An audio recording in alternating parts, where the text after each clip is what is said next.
En la audiencia la amante me gritó: «Eres nadie sin él». Todos rieron, hasta que el juez interrumpió y leyó una cláusula oculta del testamento. Lo que reveló dejó a todos en shock.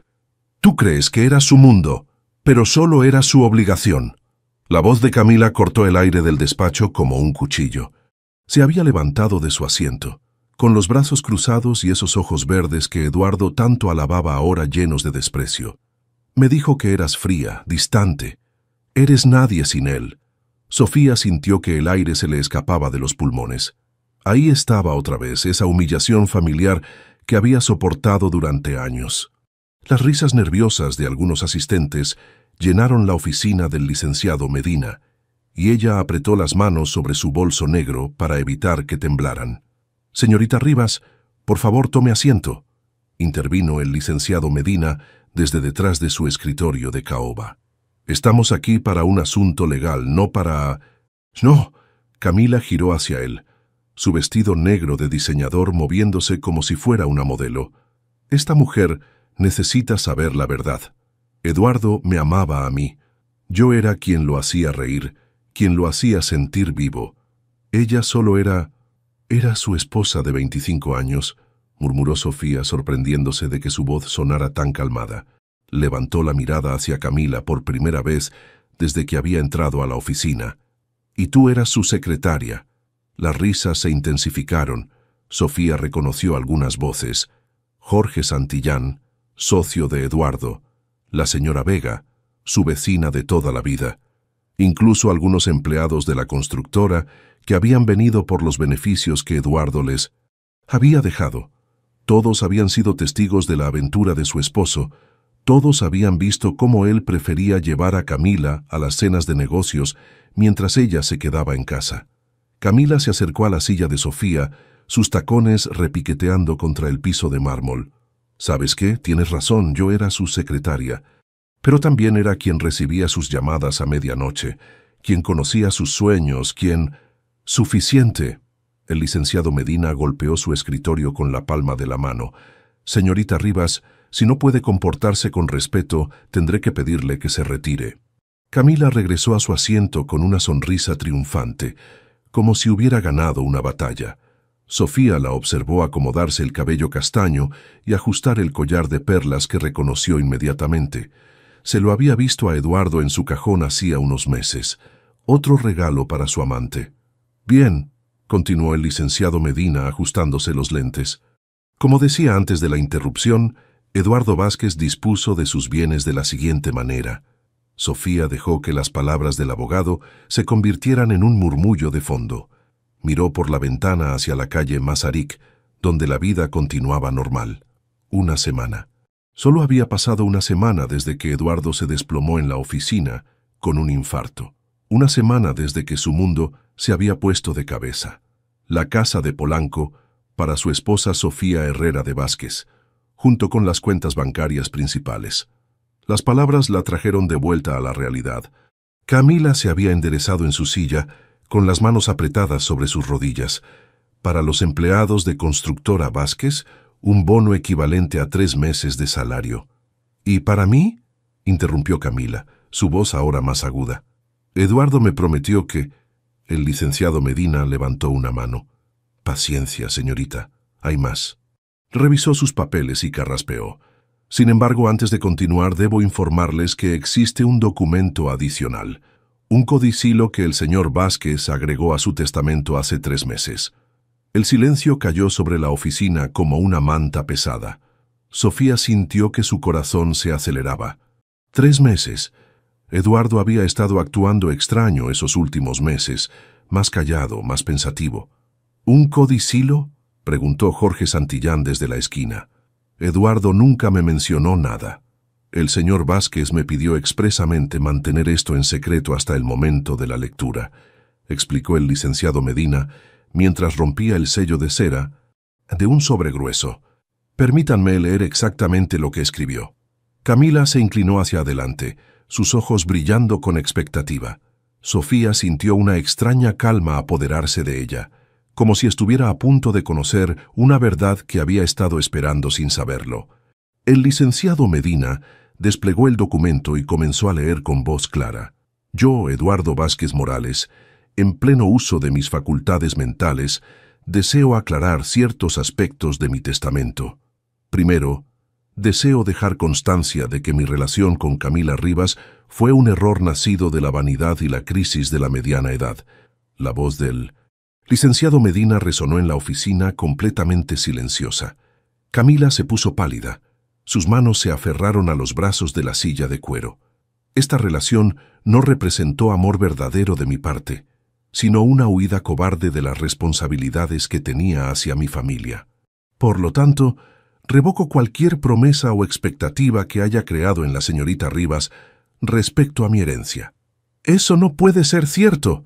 Camila se levantó de un salto. «Eduardo me amaba. Me lo dijo 1000 veces». El licenciado Medina continuó leyendo como si no hubiera escuchado la interrupción. Todos mis bienes, incluidas las propiedades, cuentas bancarias y acciones de Constructora Vázquez, pasan íntegramente a mi esposa Sofía Herrera de Vázquez, quien ha sido la víctima silenciosa de mis errores. Sofía sintió que el mundo giraba a su alrededor. Las palabras de Eduardo, escritas de su puño y letra, la alcanzaron como una caricia inesperada desde la tumba. Adicionalmente, siguió el abogado, deseo reconciliarme póstumamente con mi hija Elena Vázquez Herrera. Le he estado transfiriendo dinero en secreto a una cuenta en Canadá durante los últimos 5 años. Esta suma, que asciende a 2 millones de pesos, es su herencia, junto con una disculpa por haberla desheredado cuando se opuso a mi comportamiento. Las lágrimas comenzaron a rodar por las mejillas de Sofía. Elena, su hija Elena, que se había ido a Vancouver después de la pelea más terrible de su vida con Eduardo, su niña valiente que la había defendido y había pagado el precio. «Esto es una mentira», gritó Camila. «Eduardo nunca escribió eso. Alguien falsificó este documento». «Señorita Rivas», el licenciado Medina levantó la vista, «este documento está debidamente firmado, fechado y notariado. Fue el propio señor Vázquez quien vino a mi oficina el 15 de diciembre pasado para agregar este codicilo». Camila se tambaleó hacia atrás como si hubiera recibido una bofetada. Su rostro pasó del shock a la ira en segundos. «Ustedes no saben nada», señaló a Sofía con un dedo tembloroso. «No conocen la verdad sobre Eduardo, no saben lo que era capaz de hacer». «Camila, por favor», murmuró Sofía, pero la mujer más joven la interrumpió. «No, tú tampoco lo conocías. Hay cosas que podrían destruir su preciosa reputación para siempre». Dicho esto, Camila tomó su bolso Hermes y salió de la oficina dejando la puerta abierta de par en par. Sus tacones resonaron por el pasillo hasta que el sonido del elevador se tragó sus pasos. La oficina quedó en silencio otra vez. Jorge Santillán tosió incómodo y comenzó a recoger sus cosas. Los empleados murmuraron entre ellos antes de salir en grupos pequeños. En pocos minutos solo quedaron Sofía y el licenciado Medina. «Sofía», dijo el abogado con voz suave, «hay algunas cosas más de las que necesitamos hablar, a solas». Ella asintió, limpiándose las lágrimas con un pañuelo. «Eduardo...» El licenciado Medina vaciló. «Eduardo vino a verme varias veces en los últimos meses. Estaba preocupado por ciertos aspectos de su negocio. Hay algunas irregularidades en las cuentas que necesitarás revisar con un contador». «¿Qué tipo de irregularidades?» «Proyectos que no cuadran, pagos a proveedores que no existen, algunas quejas de clientes sobre calidad de construcción. Nada definitivo aún, pero...» Sofía sintió que el estómago se le encogía. Las amenazas de Camila resonaron en su mente. «¿Crees que por eso Elena se fue?», preguntó. «¿Sabía algo que nosotros no sabíamos?» «No lo sé, pero creo que deberías llamarla. Según el testamento, tiene que venir a México durante 6 meses para poder recibir su herencia. Era una condición que Eduardo puso específicamente». 2 horas después, Sofía estaba en su casa de Polanco sentada en el estudio de Eduardo, con el teléfono en la mano. Había marcado el número de Elena 3 veces y había colgado antes de que contestara. Finalmente, respiró profundo y marcó de nuevo. «¿Mamá?». La voz de Elena sonó cansada. Vi las llamadas perdidas. Ya me enteré de lo de papá. Elena, mi amor. Las palabras se atoraron en su garganta. ¿Estás bien? Sé que debe ser difícil a pesar de todo. Hay cosas que necesito contarte. Tu papá te dejó dinero, pero tienes que venir. Silencio del otro lado de la línea. Mamá, yo no quiero su dinero. No es solo eso, Elena. Creo que estaba tratando de arreglar las cosas antes de morir. Y creo que puede haber problemas con el negocio. ¿Qué tipo de problemas? Sofía miró alrededor del estudio de Eduardo, lleno de fotos de obras, diplomas y reconocimientos. Todo se veía tan normal, tan exitoso.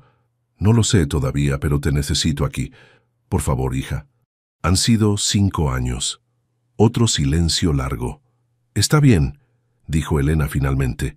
Pero solo por ti, mamá, no por él. Después de colgar, Sofía se quedó sentada en el sillón de cuero de Eduardo, rodeada por el olor de su colonia que aún impregnaba la habitación. Abrió el primer cajón de su escritorio, buscando algo, cualquier cosa que le diera una pista sobre las advertencias del licenciado Medina. En el fondo del cajón, detrás de una pila de facturas, sus dedos encontraron algo metálico, una llave pequeña, dorada, que no reconocía. La sostuvo en su palma, preguntándose qué más le había ocultado Eduardo durante todos esos años. Elena bajó del taxi frente a la casa de Polanco con una sola maleta en la mano. 5 años. Habían pasado 5 años desde la última vez que había pisado esa banqueta, desde que había salido gritando que jamás volvería mientras su padre siguiera, humillando a su madre. La casa se veía igual, paredes blancas, ventanas grandes, el jardín perfectamente cuidado que siempre había sido el orgullo de su madre. Pero ahora se sentía diferente, más silenciosa, como si hasta las plantas supieran que Eduardo ya no estaba. «Elena».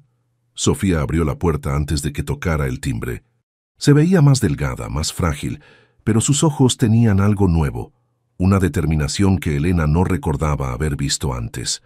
Se abrazaron en el umbral torpemente al principio, luego con más fuerza. Elena sintió que su madre temblaba. «Gracias por venir», murmuró Sofía contra su hombro. «¿Cómo estás realmente, mamá?» «Confundida», admitió Sofía mientras cerraba la puerta. «Tu papá dejó muchas cosas sin explicar». Elena siguió a su madre hacia la cocina. Todo estaba exactamente como lo recordaba. Los azulejos de Talavera, la mesa de madera donde había hecho la tarea durante años, incluso el mismo jarrón con flores frescas que Sofía cambiaba religiosamente cada martes. «¿Te dijo algo sobre problemas en el negocio?», preguntó Elena mientras su madre le servía café. «No directamente, pero el licenciado Medina me advirtió que hay irregularidades, y esa mujer, Camila, amenazó con revelar cosas sobre tu papá». Elena apretó la taza entre sus manos. Camila. La razón por la que se había peleado con su padre la última vez. «Mamá, tengo que preguntarte algo», dijo Elena despacio. «Durante todos estos años, ¿nunca sospechaste que papá estuviera haciendo algo ilegal en el trabajo?» Sofía la miró sorprendida. «¿Por qué preguntas eso?» «Porque antes de irme traté de entender por qué papá había cambiado tanto. Revisé algunos de sus papeles. Había cosas que no me gustaron». «¿Qué tipo de cosas?» Elena se levantó y caminó hacia la ventana que daba al jardín trasero. Facturas duplicadas, pagos a empresas que no podía encontrar en Internet, presupuestos que no cuadraban. En ese momento pensé que tal vez me equivocaba, que yo era muy joven para entender cómo funcionaban los negocios. Pero ahora... Sofía se acercó a su hija. «¿Crees que por eso escribió ese codicilo? ¿Por culpa? No lo sé, pero creo que deberíamos revisar sus cosas». Juntas. 1 hora después estaban en el estudio de Eduardo. Elena había extendido documentos sobre el escritorio mientras Sofía revisaba los archivadores. «Mira esto». Elena levantó una carpeta. «Residencial Las Palmas». «¿Conoces este proyecto?» «Sí, lo terminaron hace como 2 años. Un conjunto de departamentos en la zona sur. Aquí dice que el costo de construcción fue de 20 millones de pesos. Pero mira esta otra factura». Sofía se acercó. La segunda factura con membrete de la misma constructora mostraba un costo de 15 millones para el mismo proyecto. «Puede ser un error», murmuró Sofía, pero su voz sonaba insegura. Elena siguió revisando. Proyecto tras proyecto encontraban las mismas discrepancias. Facturas duplicadas con montos diferentes, pagos a empresas con nombres extraños, transferencias a cuentas que no reconocían. «Mamá», dijo Elena después de 2 horas, «esto no son errores». El teléfono de Sofía sonó. El número no aparecía en la pantalla. «¿Señora Vázquez?» La voz de Camila sonaba distinta, menos segura que en la oficina del abogado. «¿Camila? ¿Cómo conseguiste mi número? Necesitamos hablar las dos. Hay cosas sobre Eduardo que necesitan saber antes de que sea demasiado tarde». Elena le hizo señas a su madre para que pusiera el altavoz. «¿Demasiado tarde para qué?», preguntó Sofía. «Para protegerse. Mira, yo sé que me odian y entiendo por qué. Pero Eduardo no era quien ustedes creían. Hizo cosas que podrían meterlas en problemas si la gente se entera». «¿Qué tipo de cosas?», intervino Elena. «¿Quién habla? ¿Elena? ¿Regresaste?», responde la pregunta Camila. Hubo una pausa larga. «No puedo hablar por teléfono, necesito verlas. Mañana en el café de la Plaza Carso. A las 3 de la tarde.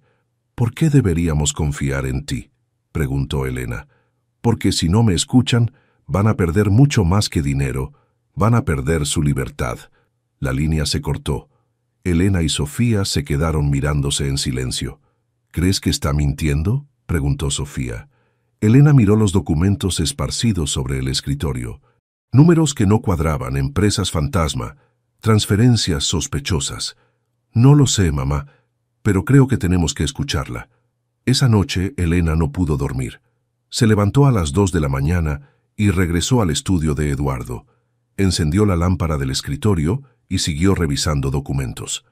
En una carpeta marcada personal, encontró estados de cuenta bancarios. Eduardo tenía 5 cuentas diferentes, todas con movimientos extraños. Depósitos grandes que no correspondían con los ingresos de la constructora, transferencias constantes entre cuentas. «¿No puedes dormir?», Sofía apareció en la puerta del estudio en bata. «Mamá, siéntate», dijo Elena. «Encontré algo más». Le mostró los estados de cuenta. Los números eran claros. Eduardo había estado moviendo dinero de maneras que no tenían sentido para un negocio legítimo. «Hay más». Elena abrió otra carpeta. «Mira estas cartas de clientes». Las cartas eran quejas. Familias que habían pagado por departamentos que nunca se construyeron. Personas que habían dado anticipos para casas que jamás se terminaron. Una señora que había perdido los ahorros de toda su vida. Sofía leyó una carta con manos temblorosas. «Señor Vázquez, mi esposo y yo le dimos nuestros ahorros hace 2 años para el departamento en Las Palmas. Usted nos prometió que estaría listo en diciembre. Ya es marzo y no sabemos nada del proyecto. Nuestros hijos necesitan una casa». «Mamá», dijo Elena suavemente, «creo que papá estaba robando». Sofía dejó caer la carta. Se veía muy pequeña en la silla de cuero de Eduardo. «¿Qué vamos a hacer?». Elena miró la llave dorada que su madre había encontrado días antes, ahora sobre el escritorio junto a todos los documentos comprometedores. «Primero, vamos a ver qué abre esa llave, y mañana vamos a escuchar lo que Camila tiene que decirnos». «¿Y después?». Elena tomó la mano de su madre. «Después vamos a hacer lo correcto, mamá, sin importar lo que cueste». La llave dorada abrió una caja fuerte escondida detrás de un cuadro en el estudio de Eduardo. Elena y Sofía se quedaron en silencio mirando el contenido. Más documentos, USBs y fajos de dinero en efectivo. «Dios mío», murmuró Sofía. «¿Cuánto dinero es este?». Elena contó rápidamente. «Como 200,000 pesos. Mamá, esto no es normal. Nadie guarda tanto efectivo en su casa». Tomó uno de los USBs y lo conectó a la computadora de Eduardo. La pantalla se llenó de hojas de cálculo con números que hicieron que el estómago de Elena se encogiera. «Mira esto», señaló una columna. «Residencial San Ángel. Recibido de clientes 45 millones. Costo real de construcción 20 millones. Diferencia 25 millones. ¿Dónde están esos 25 millones?», preguntó Sofía. Elena revisó más archivos. La respuesta era peor de lo que había imaginado. Transferencias a cuentas personales de Eduardo, pagos de la casa, los carros, viajes. y una cantidad considerable marcada como CR. CR, dijo Elena. Camila Rivas. No puede ser. Sofía se llevó las manos a la cara. ¿Eduardo le estaba dando el dinero robado? El teléfono de Elena sonó. Un número desconocido. ¿Elena Vázquez? La voz era de hombre mayor. ¿Quién habla? Soy Rodrigo Herrera. Mi familia compró un departamento con su papá hace 2 años. Nunca lo construyó. Necesito hablar con usted. Elena miró a su madre. Señor Herrera, mi papá falleció la semana pasada. Lo sé, por eso llamo. Hay más familias como nosotros. Perdimos nuestros ahorros. ¿Van a devolvernos nuestro dinero? Yo necesito revisar la situación primero. Señorita, somos 12 familias. Entre todos perdimos más de 30 millones de pesos. Tenemos niños, señorita.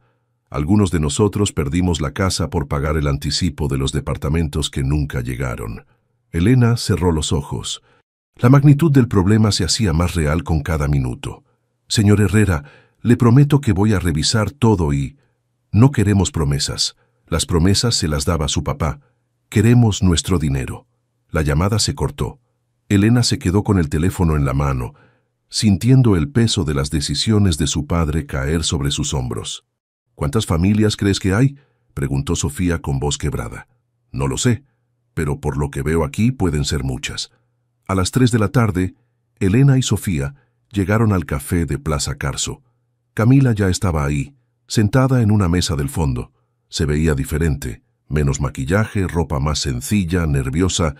«Gracias por venir», dijo Camila cuando se sentaron. «Sé que no tienen razones para confiar en mí». «Tienes 5 minutos», dijo Elena. «Habla». Camila respiró profundo. «Eduardo no solo estaba robando dinero de los clientes. Yo lo ayudé». Sofía se puso pálida. «¿Cómo?» Al principio no sabía qué estaba pasando. Camila habló rápido, como si quisiera sacar todo de una vez. Él me pedía que hiciera facturas falsas, que abriera cuentas bancarias, que transfiriera dinero. Me decía que era para optimizar impuestos, cosas técnicas que yo no entendía. «¿Cuándo te diste cuenta?», preguntó Elena. «Hace como 1 año. Una señora llegó llorando a la oficina, preguntando por su departamento. Eduardo no estaba y ella me explicó que había pagado todo por adelantado hacía 2 años. Busqué en los archivos y no había nada. Nada del proyecto, nada de su pago, nada». Camila se limpió los ojos con una servilleta. Esa noche le pregunté a Eduardo. Se enojó mucho. Me dijo que no me metiera en cosas que no entendía, pero después me explicó que algunos proyectos no salían como esperaba, que el dinero se usaba para otros proyectos, que todo se arreglaría al final. ¿Y le creíste? La voz de Elena era dura. Yo lo amaba. Camila alzó la voz. Creía que íbamos a casarnos, que íbamos a tener una vida juntos. Me dijo que solo necesitaba tiempo para arreglar las cosas y divorciarse. ¿Cuánto dinero robaron?, preguntó Sofía. No lo sé exactamente, pero creo que pueden ser más de 100 millones de pesos. Tal vez más. El silencio cayó sobre la mesa como una losa. Elena sintió que le faltaba el aire. «¿Por qué nos dices esto ahora?», le preguntó Elena. «¿Qué quieres?». Camila las miró con ojos desesperados. «Porque van a investigar. Ya empezaron. Ayer vinieron 2 personas de la fiscalía a preguntar por Eduardo, y hay algo más». «¿Qué?».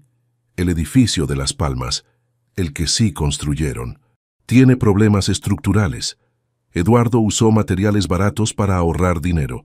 Ayer evacuaron a todas las familias». Elena sintió que el mundo giraba alrededor de ella. No solo habían robado dinero, sino que habían puesto en peligro vidas. «¿Qué quieres de nosotras, Camila?», preguntó Sofía. «Protección. Si esto sale a la luz, yo voy a la cárcel». «Pero ustedes también. Van a pensar que sabían todo». «Nosotras no sabíamos nada», dijo Elena. «¿Creen que les van a creer?». Camila se inclinó hacia adelante. «Eduardo les dejó todo en el testamento. Van a pensar que lo sabían y que por eso las recompensó». Elena y Sofía se miraron. La lógica era terrible, pero tenía sentido. «¿Qué propones?», preguntó Elena, aunque ya sabía que no le iba a gustar la respuesta. 500,000 pesos, para irme del país y no decir nada. Si no, voy a tener que decir que ustedes sabían todo desde el principio». Eso es chantaje, dijo Sofía. Es supervivencia, respondió Camila, para todas nosotras. Elena se levantó de la mesa. Vámonos, mamá. Esperen. Camila las alcanzó en la puerta del café. Tienen 3 días para decidir. Si no, voy a la fiscalía y les digo que Sofía sabía todo, que Elena regresó porque sabía que había dinero robado esperándola. Nadie va a creerte, dijo Elena. ¿No? Camila sonrió con amargura. Tengo grabaciones de conversaciones con Eduardo. Tengo documentos firmados por él y tengo copias de todas las transferencias a las cuentas que él manejaba. ¿De verdad quieren arriesgarse? Elena tomó a su madre del brazo y salieron del café. En el estacionamiento, Sofía empezó a llorar. ¿Qué vamos a hacer, Elena? Elena miró hacia el cielo gris de la ciudad. Todo lo que había construido su vida, todo lo que creía sobre su familia, se estaba desmoronando. Vamos a casa, mamá, y vamos a decidir si queremos seguir viviendo con las mentiras de papá, o si vamos a hacer lo correcto. Aunque nos cueste todo, Elena abrazó a su madre, especialmente si nos cuesta todo. Elena despertó con el sonido de voces afuera de la casa. Eran las 6 de la mañana. Se asomó por la ventana de su cuarto y vio camionetas de noticias estacionadas en la calle. «Mamá», corrió al cuarto de Sofía. «Hay reporteros afuera». Sofía ya estaba despierta, sentada en la cama con el control de la televisión en la mano. «Mira», dijo señalando la pantalla. En las noticias aparecían imágenes del edificio Las Palmas. Familias cargando cajas, niños llorando, hombres gritando a las cámaras. El edificio residencial Las Palmas fue evacuado ayer por la noche después de que inspectores encontraran serias fallas estructurales, decía la reportera. Los residentes acusan a Constructora Vázquez de usar materiales de baja calidad. El teléfono de la casa sonó sin parar. Elena lo desconectó. «¿Qué vamos a hacer?», preguntó Sofía. «Lo que deberíamos haber hecho desde el principio». Elena tomó su bolsa. «Vamos a la fiscalía». «¿Y Camila, su chantaje?» «Que se vaya al diablo, mamá. No vamos a pagar por los crímenes de papá, pero tampoco vamos a seguir mintiendo». El viaje a la fiscalía fue una pesadilla. Los reporteros lo siguieron, gritando preguntas por las ventanas del carro. Elena manejó con las manos temblorosas mientras su madre se cubría la cara. En la fiscalía los recibió la licenciada Patricia Sánchez, una mujer de unos 40 años con cara seria. «Señora Vázquez, señorita Vázquez, gracias por venir. Necesitamos hacerles algunas preguntas sobre Constructora Vázquez». «Licenciada», dijo Elena, «venimos a entregar información. Mi padre cometió fraude y nosotras tenemos pruebas». La licenciada Sánchez levantó las cejas sorprendida. Durante las siguientes 3 horas, Elena y Sofía entregaron todos los documentos que habían encontrado, los USBs, los estados de cuenta, las cartas de clientes estafados, todo.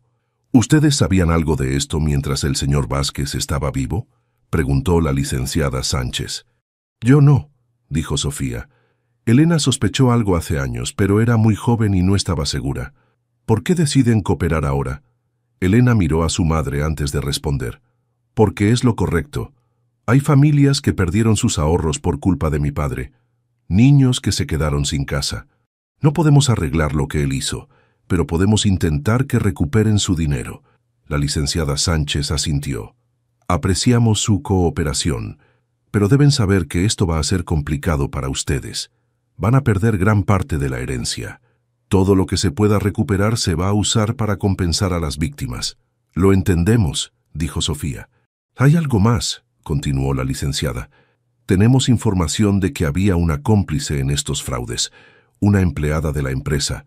Elena y Sofía se miraron. «Camila Rivas», dijo Elena. «Ya sabemos. Ella nos amenazó para que no habláramos». «¿Amenazó cómo?». Elena le contó sobre el chantaje, las grabaciones que Camila decía tener, todo. «Entiendo. Bueno, no se preocupen por eso. Ya tenemos suficientes pruebas contra la señorita Rivas, y su cooperación hoy demuestra que ustedes no estaban involucradas. Cuando salieron de la fiscalía, había más reporteros esperando». Elena tomó a su madre del brazo y caminó directamente hacia las cámaras. «Mi padre Eduardo Vázquez cometió fraude», dijo con voz clara. Robó dinero de familias inocentes. Mi madre y yo vamos a cooperar completamente con las autoridades para que las víctimas recuperen todo lo que puedan. Los reporteros gritaron preguntas, pero Elena siguió caminando hacia el carro. Esa tarde, Camila fue arrestada en su departamento de Santa Fe. Elena y Sofía lo vieron en las noticias. La mujer que los había chantajeado 2 días antes, ahora salía esposada, cubriendo su cara con las manos. «Se ve tan pequeña», murmuró Sofía. Era cómplice, mamá. Sabía lo que estaba haciendo. El teléfono de Elena sonó. Era el licenciado Medina. «Elena, necesito hablar contigo. ¿Puedes venir a mi oficina?» «¿Qué pasa?» «Es sobre tu herencia. Hay algo que tu papá me pidió que te dijera cuando estuvieras lista». 1 hora después, Elena estaba sentada frente al escritorio del licenciado Medina. «Tu papá vino a verme muchas veces en los últimos meses», empezó el abogado. Estaba muy preocupado por lo que había hecho. Quería confesar, pero tenía miedo. ¿Miedo de qué? De ir a la cárcel, de destruir a tu madre, de que tú jamás lo perdonaras. Elena sintió una mezcla de ira y tristeza. No lo habría perdonado. Él lo sabía. Por eso hizo algo más. El licenciado Medina abrió una carpeta. Hace 5 años, cuando tú te fuiste a Canadá, tu papá abrió una empresa de arquitectura a tu nombre, con dinero limpio, de antes de que empezaran los fraudes. Elena lo miró sin entender. ¿Una empresa mía? Vázquez Arquitectos. Él fue depositando dinero ahí cada mes, siempre dinero de proyectos legítimos. No mucho, pero suficiente. La empresa vale 2 millones de pesos y está completamente separada de Constructora Vázquez. ¿Por qué? Porque sabía que algún día todo se iba a descubrir y quería que tuvieras algo limpio, algo que pudieras usar para empezar de nuevo. Elena se quedó callada un largo rato. ¿Sabía que iba a morir? No, pero sabía que su vida iba a explotar tarde o temprano. Me dijo que si algo le pasaba, te dijera que lo sentía mucho, que había sido un cobarde, pero que te amaba. Elena sintió lágrimas en los ojos por primera vez desde que había vuelto a México. ¿Qué pasó con el plan de confesar? Iba a hacerlo la semana que murió. Tenía cita conmigo el viernes para redactar una confesión completa. El martes le dio el infarto. Elena se limpió las lágrimas. ¿Mi mamá puede conservar algo? Muy poco. La casa tal vez, si no la necesitan para pagar a las víctimas. Pero la mayor parte de todo se va a perder. ¿Y Camila? Probable que vaya a la cárcel varios años. Su abogado está tratando de negociar, pero tiene pocas opciones. Elena se levantó del escritorio. Gracias por decirme todo esto. Elena, el licenciado Medina la detuvo en la puerta. Tu papá era un hombre complicado. Hizo cosas terribles, pero al final se dio cuenta de sus errores. Eso no justifica nada, pero tal vez explique algunas cosas. Elena asintió y salió de la oficina. Esa noche, Elena y Sofía cenaron en silencio en la cocina de la casa de Polanco. Sabían que probablemente sería una de las últimas veces. ¿Te vas a quedar en México?, preguntó Sofía. Sí, dijo Elena.